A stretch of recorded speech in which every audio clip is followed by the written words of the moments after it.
Halo, selamat bertemu kembali.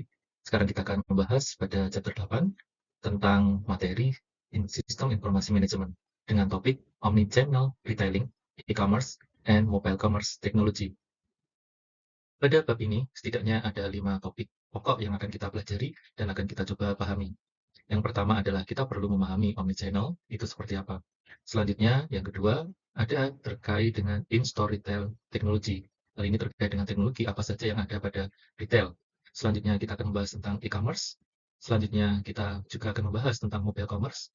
Dan yang terakhir, kita juga akan menyinggung atau juga memahami terkait dengan mobile payment and financial services. Pada bagian pertama ini, kita akan memahami konsep dari omni-channel retailing. Kita perlu memahami bahwa terdapat 3 faktor yang mempengaruhi keputusan para konsumen untuk dapat memilih atau membeli. Anda perlu memahami bahwa produk, yaitu terkait dengan kualitas dan pilihan, kemudian harga, dan kenyamanan, adalah 3 faktor terpenting yang menentukan di mana konsumen memilih untuk membeli produk atau layanan. Ketiga faktor ini merupakan faktor utama dalam penjualan yang harus diperhatikan entah dalam menggunakan metode modern atau digital atau juga menggunakan metode tradisional. Pembeli saat ini memiliki lebih banyak saluran retail untuk dipilih dibandingkan pada periode-periode sebelumnya. Termasuk di antaranya adalah pengecer atau retail yang berbasis toko tradisional, selanjutnya ada retail yang berbasis pada web e-commerce, dan ada saluran retail yang berbasis pada mobile. Dalam store tradisional atau toko tradisional dikenal istilah juga dengan brick and mortar. Istilah ini menunjukkan bahwa dalam store tradisional untuk dapat berjualan atau kita mau membeli selalu dibutuhkan toko fisik atau bentuk yang lebih fisik sifatnya, di mana orang datang dan membeli di situ. Penjualan atau pembelian melalui website dapat juga disebut dengan e-commerce. Dalam hal ini, kita menggunakan media website di dalam internet untuk saling berjualan atau membeli. Selanjutnya, kita juga dapat melakukan pembelian atau penjualan melalui mobile channel. Peningkatan adopsi teknologi mobile, khususnya pada smartphone, telah meningkatkan penjualan dengan metode mobile channel seperti ini. Pada kenyataannya, pengecer dapat mengoperasikan saluran-saluran tersebut sebagai entitas yang terpisah dan berbeda.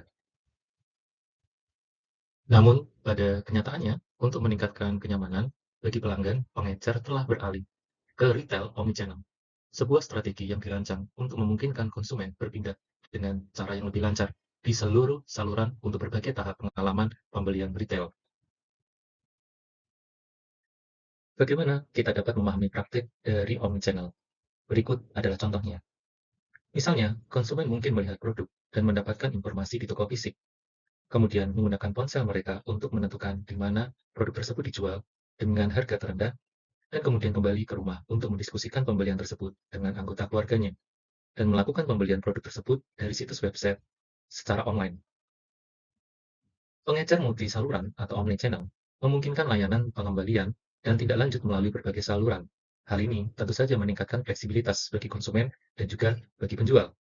Selanjutnya, dalam omnichannel Anda perlu mengetahui, memahami bahwa manajemen rantai pasokan atau supply chain dalam hal ini adalah fungsi penting yang memiliki dampak signifikan terhadap kemampuan pengecer untuk mengoptimalkan kinerja produk, harga, dan kenyamanan yang dapat mereka berikan.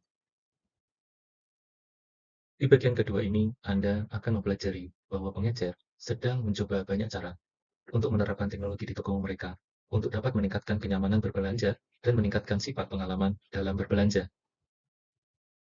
Beberapa contoh penerapan teknologi di dalam toko untuk dapat meningkatkan kenyamanan konsumen, antara lain mencakup kereta belanja otonom atau autonomous shopping cart.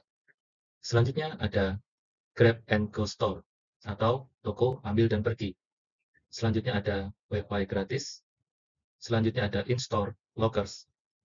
Locker di dalam toko yang penuh dengan produk yang telah dipilih oleh pembeli secara online sebelum pembeli tersebut datang ke toko. Selanjutnya adalah digital and interactive display. Hal ini adalah terkait dengan penggunaan tampilan digital yang sifatnya lebih interaktif. Dan yang terakhir adalah penggunaan metode pembayaran seluler atau pembayaran secara mobile. Pada bagian ini, kita akan memahami tentang retail online dan berbagai bentuk pasar e-commerce yang ada. Saat ini, bisnis terlibat dalam e-commerce untuk melayani konsumen di pasar B2C, B2B, D2C, dan B2B. Bentuk pasar B2C adalah bentuk di mana Bisnis menjual secara langsung kepada konsumen. B2B atau business to business adalah transaksi di mana bisnis menawarkan jasanya kepada market lain atau kepada bisnis lain. Sedangkan D2C atau direct to customer merupakan bentuk penjualan di mana perusahaan manufaktur dapat langsung menjual kepada konsumen tanpa melalui mediasi atau perantara. Selanjutnya, B2B atau peer-to-peer merupakan bentuk penjualan antar individu. Contohnya, yang bisa kita gunakan adalah OLX di sini, di mana seorang individu menjual kepada individu lain dalam suatu platform OLX. Pada saat ini, pasar B2B adalah pasar terbesar dari selanjutnya diikuti oleh B2C. Pengecer B2C dalam e-commerce dapat menggunakan strategi seperti personalisasi massal situs web dan iklan, mesin rekomendasi, aplikasi kecerdasan buatan baru, pengujian, or B berkelanjutan terhadap produk, harga, dan taktik promosi, serta asisten suara digital. Semua langkah ini oleh pengusaha atau pengecer atau penyedia jasa untuk dapat meningkatkan penjualan mereka. Selanjutnya, kita akan memahami pasar B2B. Pasar B2B mungkin merupakan sektor yang berkembang pesat karena layanan baru yang inovatif yang menghubungkan pembeli dan penjual. Contohnya adalah perusahaan baru yang populer seperti Airbnb dan penumpang seperti Uber dan Lyft. Selain itu, pertumbuhan pasar B2B juga didukung oleh sistem pembayaran B2B seperti Zelle, Venmo, dan aplikasi Square Cash. Pada bagian yang keempat ini, kita perlu memahami tentang pertumbuhan perdagangan seluler atau kita sebut juga dengan M-commerce yang sedang booming saat ini. Beberapa cara dapat dilakukan perusahaan untuk memanfaatkan penggunaan perangkat seluler oleh pembeli untuk meningkatkan penjualan. Dalam hal ini, terdapat dua faktor besar yang berkontribusi terhadap pertumbuhan perdagangan seluler, yaitu yang pertama, tingkat adopsi ponsel pintar dan perangkat genggam lainnya, yang sangat signifikan, sehingga dapat meningkatkan layanan secara langsung kepada pelanggan. Selanjutnya yang kedua adalah meningkatnya kinerja jaringan telekomunikasi, khususnya evolusi jaringan seperti 4G ke 5G. Dalam upaya meningkatkan penjualan secara mobile, beberapa strategi dapat digunakan perusahaan, antara lain perikanan seluler, selanjutnya penggunaan QR pada label produk dan iklan, selanjutnya penggunaan identitas pelanggan untuk personalisasi dan pelacakan di dalam toko, serta selanjutnya yang terakhir yaitu pengembangan aplikasi seluler, merek atau brand secara khusus. Peningkatan penjualan mobile tidak lepas dari sosial media dan ponsel, karena sebagian besar orang mengakses media sosial menggunakan juga perangkat seluler. Maka banyak perusahaan telah mengembangkan strategi pemasaran sosial untuk meningkatkan keterlibatan dengan pelanggan dengan cara menggunakan seluler. Sebagai pelengkap dari transaksi online, maka metode pembayaran online juga perlu diperhatikan. Berikut ini adalah berbagai cara yang dapat dilakukan oleh orang untuk membayar barang dan jasa menggunakan aplikasi seluler. Beberapa cara yang dapat digunakan antara lain mobile wallet apps, selanjutnya online purchase and money transfer. Aplikasi dompet seluler dirancang terutama untuk digunakan orang-orang pada saat berbelanja di toko dan merupakan alternatif untuk menggunakan uang tunai atau kartu kredit atau debit. Aplikasi lain memudahkan orang membeli produk secara online atau mentransfer uang ke orang lain. Beberapa pengecer telah mengembangkan aplikasi merek khusus atau bisa kita sebut dengan brand specific payment yang dapat digunakan pembeli untuk membayar produk di toko mereka secara online.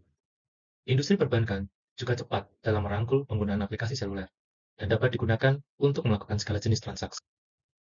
Sebagian besar bank saat ini menawarkan mobile banking, dan beberapa bank telah memilih untuk menjadi pemimpin di bidang ini dengan mengembangkan aplikasi berfitur paling lengkap yang dapat digunakan pelanggan untuk berbagai hal seperti mengajukan pinjaman, pengelolaan uang, dan pembayaran tagihan.